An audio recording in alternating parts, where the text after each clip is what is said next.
अतिल पावनी कलिमल हारिणी मोक्षदायिनी मंगलकारिणी माँ गंगा मैया का ये पवित्रतम तीर्थ हरकी-पैड़ी ब्रह्मकुंड है। श्रीमद् भागवत जी के दशम स्कंद का आज 75वां अध्याय है।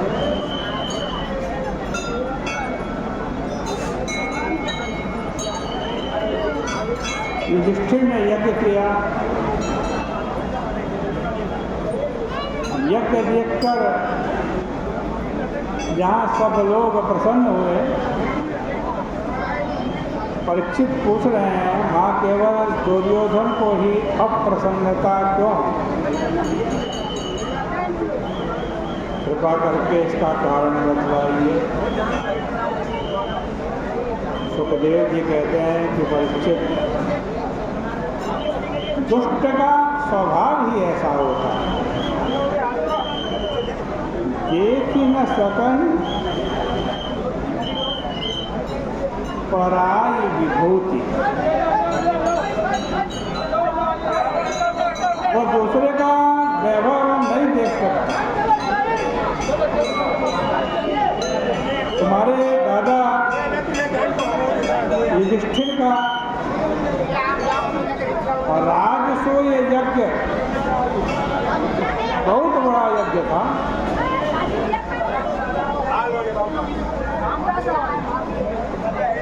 बड़े कामों में सबका सहयोग जरूरी होता है। उसमें एक के जिम्मे ही सब काम नहीं होता। इसलिए उस यज्ञ की परिचर्या के अलग अलग विभाग कर दिए गए थे। उन पर अपने भाई बंधुओं को नियुक्त कर दिया गया था। इसलिए उस यज्ञ में परिचर्या के अलग अलग विभाग थे।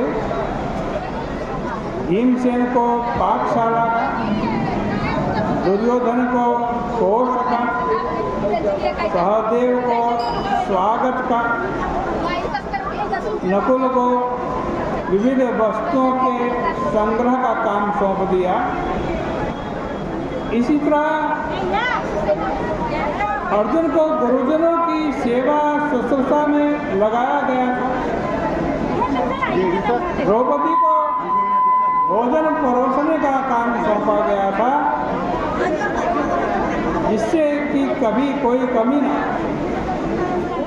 कर्ण को दान करने का काम सौंपा गया था, जिससे कि कभी दान क्रिया बंद न हो। इस प्रकार सब के सब बंधु बांधव और सगे संबंधी यथा योग्य सेवा के कार्य में लगा दिए गए। अब भगवान श्री कृष्ण से पूछा गया, महाराज आप क्या काम करेंगे?